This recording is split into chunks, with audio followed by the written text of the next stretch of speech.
পাবনার ঈশ্বরদীতে বিএনপি জামায়াত নেতাকর্মীদের মধ্যে সংঘর্ষের ঘটনায় পাল্টাপাল্টি অভিযোগ করা হচ্ছে। তবে নতুন করে আলোচনার কেন্দ্রে আগ্নেয়াস্ত্র হাতে যুবকটি আসলে কে, কাদের পক্ষ হয়ে তিনি গুলি ছোড়ার প্রস্তুতি নিচ্ছিলেন। পাবনার ঈশ্বরদীতে বিএনপি জামায়াত দুপক্ষের মধ্যে ব্যাপক সংঘর্ষে ভাইরাল অস্ত্র হাতে যুবকের পরিচয় পাওয়া গেছে। যুবকের নাম তুষার, তিনি জামায়াত ইসলামের সক্রিয় কর্মী।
ঈশ্বরদীতে বিএনপি জামায়াত নেতাকর্মীদের মধ্যে সংঘর্ষের ঘটনায় পাল্টাপাল্টি অভিযোগ করা হচ্ছে। তবে নতুন করে আলোচনার কেন্দ্রে আগ্নেয়াস্ত্র হাতে যুবকটি আসলে কে, কাদের পক্ষ হয়ে তিনি গুলি ছোড়ার প্রস্তুতি নিচ্ছিলেন। পাবনার ঈশ্বরদীতে বিএনপি জামায়াত দুপক্ষের মধ্যে ব্যাপক সংঘর্ষে ভাইরাল অস্ত্র হাতে যুবকের পরিচয় পাওয়া গেছে। যুবকের নাম তুষার, তিনি জামায়াত ইসলামের সক্রিয় কর্মী।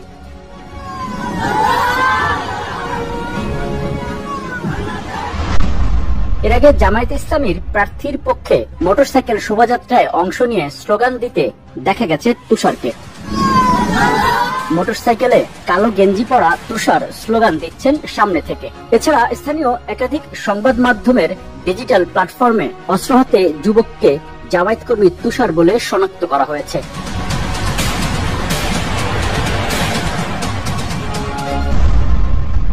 সামাজিক যোগাযোগ মাধ্যমে ছড়িয়ে পড়া বেশ কিছু ভিডিও ফুটেজ ও ছবি যাচাই বাছাই এবং বিশ্লেষণ করে দেখা যায়, ছাই রঙের ফুল হাতা গেঞ্জি ও আকাশি রঙের জিন্স প্যান্ট পরা এক যুবক অন্যদের সঙ্গে এগিয়ে যাচ্ছেন। তারা একটি নোয়া মাইক্রোবাসকে প্রোটোকল দিয়ে এগিয়ে নিয়ে যাচ্ছেন।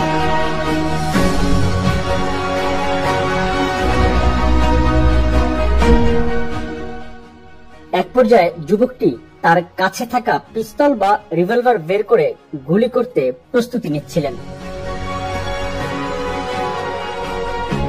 অস্ত্র হাতে যুবকের সাথে বাম পাশে থাকা আরেকজনের গায়ে কালো রঙের গেঞ্জি, তিনি ছাত্র শিবিরের সমর্থক। গেঞ্জিতেও শিবিরের মনোগ্রাম রয়েছে। আর সামনে থাকা নোয়া মাইক্রোবাসটি, যেটি অস্ত্র হাতে যুবক সহ অন্য কয়েকজন প্রোটোকল দিয়ে নিয়ে যাচ্ছিলেন, সেই গাড়িটি জেলা জামায়াতের আমিরের নির্বাচনী প্রচারণার কাজে ব্যবহৃত হচ্ছে। সেটিতে পোস্টার লাগানো রয়েছে।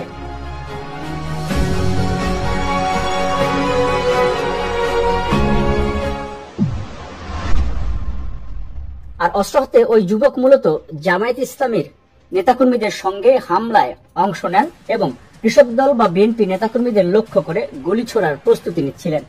যদিও প্রাথমিকভাবে তার সাংগঠনিক পরিচয় জানা না গেলেও তিনি জামায়াতের মিছিলে অংশ নিয়েই হামলায় অংশ নিয়েছেন।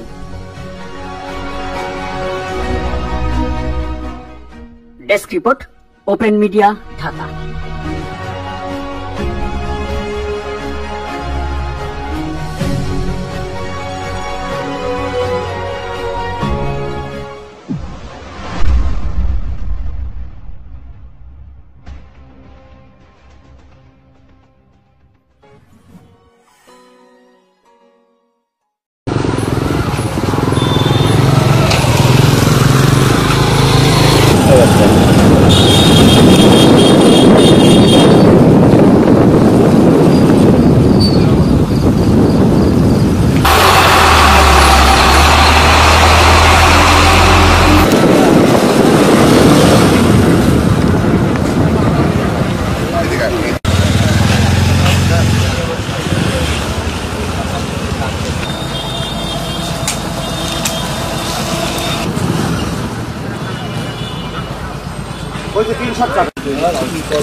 লিফলেট বলে পড়ে আছিল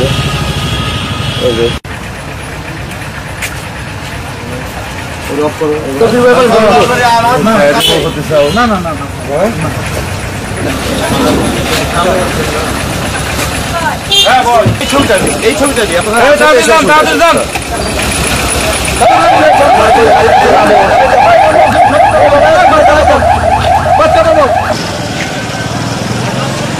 আমি এসলাম হাবিব ভাইয়ের ইন্টারভিউ করা আছে, অপ্রত্যাশিত হবো, তাছাড়া তোমাদের কাছ থেকে দিতে হতো।